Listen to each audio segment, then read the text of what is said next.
ನಮಸ್ಕಾರ ವೀಕ್ಷಕರೇ, ಜಿಲ್ಲಾ ಕಾನೂನು ಸೇವೆಗಳ ಪ್ರಾಧಿಕಾರದ ವತಿಯಿಂದ ಆಯೋಜಿಸಲಾಗಿರುವ ಈ ವಿಶೇಷ ಕಾನೂನು ಅರಿವು ಕಾರ್ಯಕ್ರಮಕ್ಕೆ ತಮ್ಮೆಲ್ಲರಿಗೂ ಹೃತ್ಪೂರ್ವಕ ಸ್ವಾಗತ.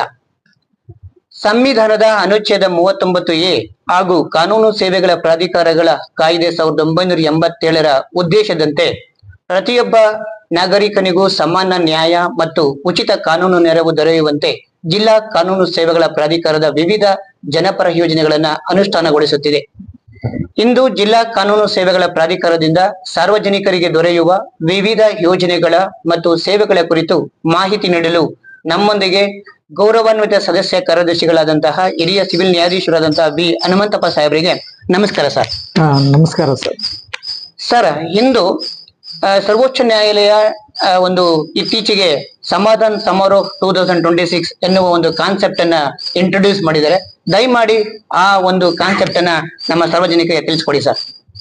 ನೋಡಿ, ಈ ಜಿಲ್ಲಾ ಕಾನೂನು ಸೇವಾ ಪ್ರಾಧಿಕಾರ ವಿಶೇಷವಾಗಿ ಸುಪ್ರೀಂ ಕೋರ್ಟ್ ಇಂದ ಈ ಸಮಾಧಾನ ಸಮಾರೋಹ ಅಂತಕ್ಕಂಥ ಒಂದು ಕಾರ್ಯಕ್ರಮವನ್ನ ಆಯೋಜನೆ ಮಾಡಿ ಗ್ರಾಮೀಣ ಮಟ್ಟದಿಂದ ಇರ್ತಕ್ಕಂತಹ ನ್ಯಾಯಾಲಯಗಳು, ಬರೇ ತಾಲೂಕು ಮಟ್ಟದಲ್ಲಿರ್ತಕ್ಕಂತಹ ನ್ಯಾಯಾಲಯ, ಜಿಲ್ಲಾ ನ್ಯಾಯಾಲಯ ಮತ್ತು ಹೈಕೋರ್ಟ್, ಸುಪ್ರೀಂ ಕೋರ್ಟ್, ಇಲ್ಲಿ ಎಲ್ಲಾ ಇತ್ಯರ್ಥ ಆಗದೆ ಸುಪ್ರೀಂ ಕೋರ್ಟ್ ನಲ್ಲಿ ಪೆಂಡಿಂಗ್ ಇರ್ತಕ್ಕಂತಹ ಕೇಸಸ್ ಏನಿದೆ ಆ ಕೇಸ್ಗಳನ್ನ ಮತ್ತೆ ಜಿಲ್ಲಾ ಮತ್ತು ತಾಲೂಕು ನ್ಯಾಯಾಲಯಗಳಿಗೆ ಕಳಿಸಿ ಅಲ್ಲಿ ಈ ಮೀಡಿಯೇಷನ್ ಮುಖಾಂತರವಾಗಿ ಉಭಯ ಪಕ್ಷಗಾರನ್ನ ಸೇರಿಸಿ ತೀರ್ಮಾನ ಮಾಡ್ಕೊಳ್ಳೋದಕ್ಕೆ ಒಂದು ಅವಕಾಶವನ್ನ ಕಲ್ಪಿಸಿಕೊಟ್ಟಿದೆ. ಸೊ ಅದು ನಮ್ಮ ಸಮಾಧಾನ ಮತ್ತು ಸಮಾರೋಹ ಅಂತಕ್ಕಂಥ ಒಂದು ಯೋಜನೆ. ಓಕೆ ಸರ್, ಇತ್ತೀಚೆಗೆ ಸರ್ವೋಚ್ಚ ನ್ಯಾಯಾಲಯ ಇದು ಮಾಡ್ಕೊಂಡಿರ್ತಕ್ಕಂತಹ ಒಂದು ಯೋಜನೆ. ಸರ್, ಈ ಯೋಜನೆಯ ಉದ್ದೇಶ ಏನ್ ಸರ್? ಇದರಲ್ಲಿ ನ್ಯಾಯಾಲಯಗಳಲ್ಲಿ ಬಾಕಿ ಇರ್ತಕ್ಕಂತಹ ಪ್ರಕರಣಗಳೇನಿದೆ ಅವುಗಳನ್ನ ಪರಸ್ಪರ ಸಮ್ಮತಿಯ ಮೂಲಕ ಬಗೆಹರಿಸ್ತಕ್ಕಂಥದ್ದು ವಿನ್ ವಿನ್ ಸಿಚುಯೇಷನ್ ಅಂತ ಕರಿತೀವಿ ಇದನ್ನ. ಸೊ ಇದರಿಂದ ಏನಾಗ್ತದೆ, ಉಭಯ ಪಕ್ಷಗಾರರಿಗೂ ಸಮಯ ಉಳಿತಾಯ ಆಗ್ತದೆ, ಹಣ ಉಳಿತಾಯ ಆಗ್ತದೆ, ದ್ವೇಷ ಮರಿಲಿಕ್ಕೆ ಸಾಧ್ಯ ಆಗ್ತದೆ. ಸೊ ಇಬ್ಬರನ್ನು ಗೆಲ್ಲುವಂತ ಸಾಧ್ಯತೆ ಇರ್ತದೆ. ಅದರಿಂದ ಶಾಂತಿ ನೆಮ್ಮದಿ ಉಳಿತದೆ. ಆ ಉದ್ದೇಶಕ್ಕಾಗಿ ಇದನ್ನ ಆಯೋಜನೆ ಮಾಡಿದ್ದಾರೆ. ಓಕೆ ಸರ್, ಈ ತರದ ಸಿಚುಯೇಷನ್ಸ್ ಗಳಲ್ಲಿಗೆ ಯಾವ ಕೇಸ್ಗಳನ್ನ ಈ ಕೇಸ್ ರೆಫರ್ ಮಾಡ್ಬೋದು ಸರ್? ಈ ತರ ಸಮಾಧಾನ ಸಮಾರೋಹ ಕಾರ್ಯಕ್ರಮಕ್ಕೆ ಯಾವ್ಯಾವ ತರದ ಪ್ರಕರಣಗಳನ್ನ? ಈಗ ಇಂತಹ ಕೇಸ್ಗಳಲ್ಲಿ ಅಂದ್ರೆ ಸುಪ್ರೀಂ ಕೋರ್ಟ್ ಇಂದ ಕಳಿಸಿರ್ತಕ್ಕಂಥದ್ದು, ಈಗ ಮ್ಯಾಟ್ರಿಮೋನಿಯಲ್ ಇಶ್ಯೂಸ್ ಅಂತ ಕರೀತಾರೆ, ಅಂದ್ರೆ ವೈವಾಹಿಕ ಜೀವನಕ್ಕೆ ಸಂಬಂಧಪಟ್ಟಿರ್ತಕ್ಕಂತಹ ಕೇಸಸ್, ಅದೇ ರೀತಿಯಾಗಿ ಚೆಕ್ ಬೌನ್ಸ್ ಕೇಸಸ್, ಅದೇ ರೀತಿಗೆ ಬ್ಯಾಂಕ್ ಮ್ಯಾಟರ್ಸ್, ಮತ್ತೆ ಆಕ್ಸಿಡೆಂಟಲ್ ಏನಾದ್ರೂ ಆಗಿ ಅದು ಕ್ಲೈಮ್ಸ್ ಆಗಿರ್ತಕ್ಕಂತಹ ಕೇಸಸ್. ಸೊ ಮತ್ತೆ ಈ ಭೂ ಸ್ವಾಧೀನದ ಸಂಬಂಧಪಟ್ಟಿರ್ತಕ್ಕಂಥ LAC ಕೇಸಸ್, ಸೊ ಅವು ಚೆಕ್ ಬೌನ್ಸ್ ಕೇಸಸ್, ಮತ್ತೆ ಕಾನೂನಿನಲ್ಲಿ ರಾಜಿ ಮಾಡಿಕೊಳ್ಳಬಹುದಾಗಿರ್ತಕ್ಕಂತಹ ಯಾವುದೇ ವಿಧವಾದ ಕೇಸ್ಗಳು, ಈಗ ವಿಭಾಗದ ಕೇಸ್ಗಳು ಇರಬಹುದು. ಸೊ ಅಂತವು ಮತ್ತೆ ಕಾಂಪೌಂಡಬಲ್ ಅಫೆನ್ಸಸ್, ಕ್ರಿಮಿನಲ್ ಕೇಸ್ಗಳಲ್ಲೂ ಕೂಡ ಕಾಂಪೌಂಡಬಲ್ ಅಫೆನ್ಸಸ್ ಏನಿದೆ ಅಂತವು ಕೂಡ ಇಂತ ರಾಜಿ ಸಂಧಾನ ಮಾಡ್ಕೊಳ್ಳಿಕ್ಕೆ ಅವಕಾಶ ಇದೆ. ಅಂದ್ರೆ ಯಾವ್ಯಾವ ಈ ಒಂದು ಮೋಟಾರ್ ವೆಹಿಕಲ್ ಆಕ್ಸಿಡೆಂಟ್ ಕ್ಲೈಮ್ ಬರ್ತಕ್ಕಂಥವು ಕೂಡ ಬರ್ತಾವಲ್ಲ ಸರ್? ಹೌದೌದು, ಮೋಟಾರ್ ವೆಹಿಕಲ್ ಬರ್ತದೆ, ಮತ್ತೆ ಎಂಪ್ಲಾಯ್ ಕಾಂಪನ್ಸೇಷನ್ ಆಕ್ಟ್ ಅಡಿನಲ್ಲಿ ಬರ್ತಕ್ಕಂಥ ಕೇಸಸ್ ಇದರಲ್ಲಿ ಬರ್ತದೆ. ಸರ್, ಇದು ಈಗ ಸರ್ವೋಚ್ಚ ನ್ಯಾಯಾಲಯ ಅದು ಇರತಕ್ಕಂಥದ್ದು ಡೆಲ್ಲಿನಲ್ಲಿ ಸರ್. ಈಗ ಈ ಪಬ್ಲಿಕ್ಸ್ ಅದಕ್ಕೆ ಪಾರ್ಟಿಸಿಪೇಟ್ ಮಾಡೋದು ಹೇಗೆ ಅನ್ನೋದು ಒಂದು ಕ್ವಶನ್ ಸರ್. ನೋಡಿ, ಈಗ ಈ ಆನರಬಲ್ ಸುಪ್ರೀಂ ಕೋರ್ಟ್ ಇದರಿಂದ ಗೈಡ್ ಲೈನ್ಸ್ ಅನ್ನ ಕಳಿಸಿ ಏನ್ ಮಾಡಿದ್ದಾರೆ, ಅದರ ವೆಬ್ಸೈಟ್ ನಲ್ಲಿ ಒಂದು ಫಾರ್ಮೇಟ್ ಅನ್ನ ಅಪ್ಲೋಡ್ ಮಾಡಿದ್ದಾರೆ.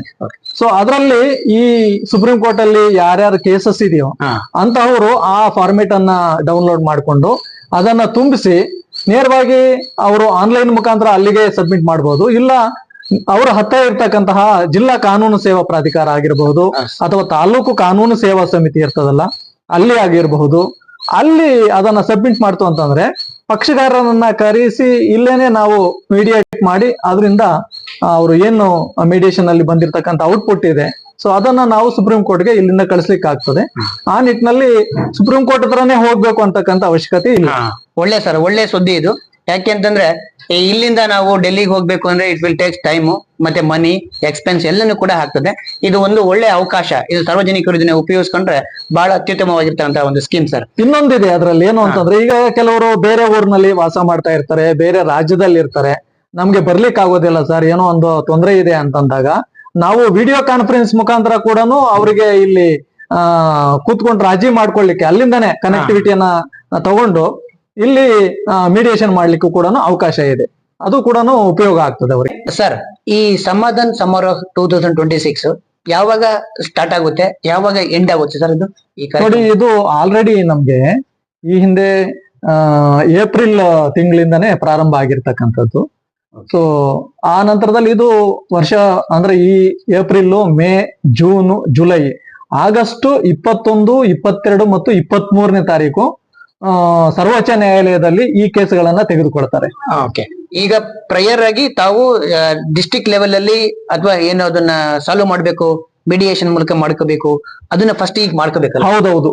ಈಗ ಪ್ರತಿಯೊಂದು ಜಿಲ್ಲೆಗೂ ಕೂಡ ಆಯಾ ಜಿಲ್ಲೆಯಲ್ಲಿರ್ತಕ್ಕಂತಹ ಸುಪ್ರೀಂ ಕೋರ್ಟ್ ನಲ್ಲಿ ಪೆಂಡಿಂಗ್ ಇರ್ತಕ್ಕಂತಹ ಕೇಸಸ್ ಅನ್ನ ಈಗ ಆಲ್ರೆಡಿ ಕಳಿಸಿದ್ದಾರೆ. ಈಗ ನಮ್ಮ ಚಿಕ್ಕಮಗಳೂರಿನಲ್ಲಿ ಸುಮಾರು 42 ಕೇಸಸ್ ನಮ್ಗೆ ಕಳಿಸ್ಕೊಟ್ಟಿದ್ದಾರೆ. ಅದರಲ್ಲಿ ಒಂದು 15 LAC ಕೇಸಸ್ ಇದೆ, ಚೆಕ್ ಬೌನ್ಸ್ ಕೇಸಸ್ ಇದೆ, ಮ್ಯಾಟ್ರಿಮೋನಿಯಲ್ ಕೇಸಸ್ ಇದೆ, ಮತ್ತೆ ಪಾರ್ಟಿಷನ್ ಸೂಟ್ಸ್ ಇದೆ. ಸೊ ಇಂಥವೆಲ್ಲ ಕೂಡ ಇದೆ. ಅವ್ರಿಗೆ ನಾವು ಈಗ ನೋಟಿಸಸ್ ಅನ್ನ ಕಳಿಸಿದೀವಿ. ಕಳಿಸಿ ಅವ್ರಿಗೆ ಒಂದು ಡೇಟ್ ಅನ್ನ ಕೊಡ್ತೀವಿ, ಉಭಯ ಪಕ್ಷಕಾರರನ್ನ ಕರಿತೀವಿ.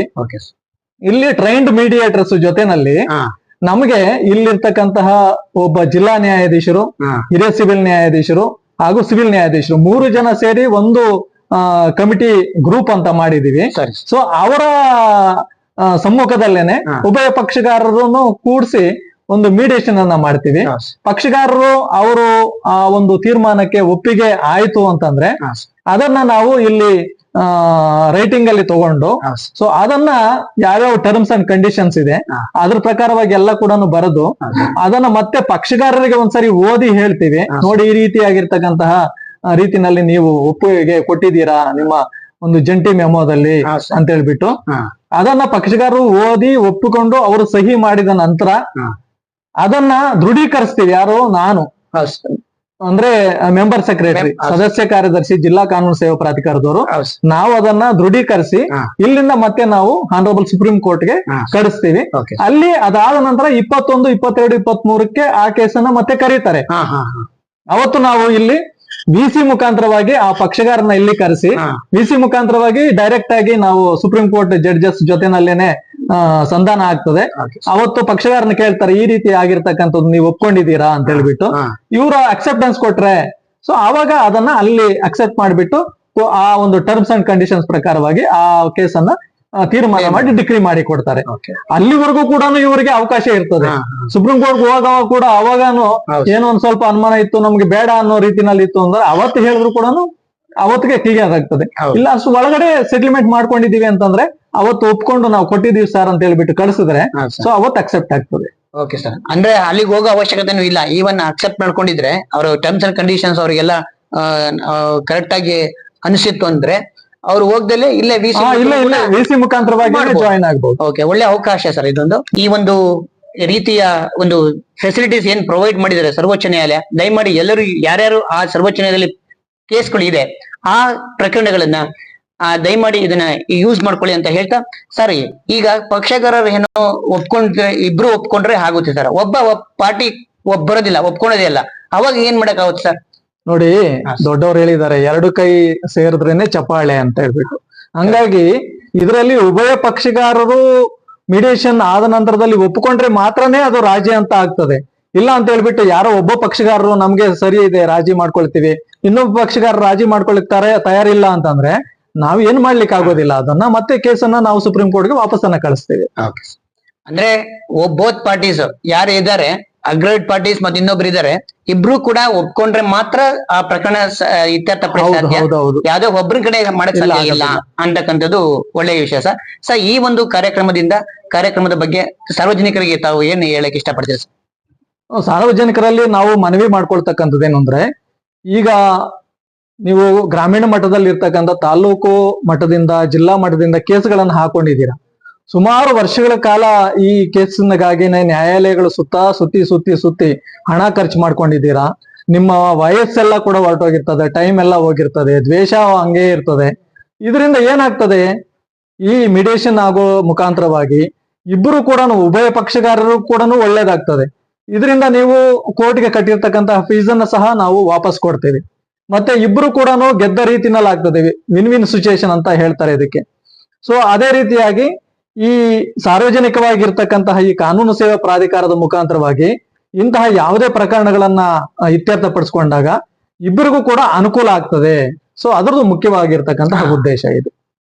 ಸರ್, ಇಲ್ಲಿಯವರೆಗೆ ಈ ಸಮಾಧಾನ ಸಮಾರೋಹ 2026 ಕಾನ್ಸೆಪ್ಟ್ ಬಗ್ಗೆ ಸಂಕ್ಷಿಪ್ತವಾಗಿ ಸುಲಲಿತವಾಗಿ ಅರ್ಥ ಆಗೋ ರೀತಿಯಲ್ಲಿ ತಾವು ಸಾರ್ವಜನಿಕ ತಿಳಿಸ್ಕೊಟ್ಟಿದ್ದೀರಾ ಸರ್. ತಮಗೆ ತುಂಬ ಹೃದಯದ ಧನ್ಯವಾದಗಳು ಸರ್. ತಮಗೂ ಧನ್ಯವಾದಗಳು. ಮತ್ತೊಮ್ಮೆ ನಾನು ಸಾರ್ವಜನಿಕರಲ್ಲಿ ಕೇಳ್ಕೊಳ್ತಕ್ಕಂಥದ್ದು ಏನು ಅಂತಂದ್ರೆ, ನಿಮ್ಗೆ ಯಾವುದೇ ರೀತಿಯಾಗಿರ್ತಕ್ಕಂತಹ ಸಮಸ್ಯೆಗಳಿದೆ ಕಾನೂನು ಬದ್ಧವಾಗಿ ಇರ್ತಕ್ಕಂಥದ್ದು ಅಂತಂದ್ರೆ, ದಯವಿಟ್ಟು ನಿಮ್ಮ ಹತ್ತಿರದ ತಾಲೂಕು ಕಾನೂನು ಸೇವಾ ಸಮಿತಿ ಆಗಿರ್ಬೋದು ಅಥವಾ ಜಿಲ್ಲಾ ಕಾನೂನು ಸೇವೆಗಳ ಪ್ರಾಧಿಕಾರಕ್ಕೆ ನೀವು ಬಂದು ಭೇಟಿ ಆಗ್ತಕ್ಕಂಥದ್ದು. ಇಲ್ಲ ಬರ್ಲಿಕ್ಕೆ ಆಗೋದಿಲ್ಲ ಅಂತಂದ್ರೆ ನಮ್ದು ಒಂದು ಟೋಲ್ ಫ್ರೀ ನಂಬರ್ ಇದೆ 15-100. ಅದಕ್ಕೆ ಕರೆ ಮಾಡಿದ್ರೆ ನಿಮ್ಗೆ ಉಚಿತವಾಗಿ ಮಾಹಿತಿಯನ್ನ ಸಹ ಕೊಡ್ಲಿಕ್ಕೆ ಸಾಧ್ಯ ಆಗ್ತದೆ. ಮತ್ತೊಮ್ಮೆ ಎಲ್ರಿಗೂ ಧನ್ಯವಾದಗಳು. Thank you.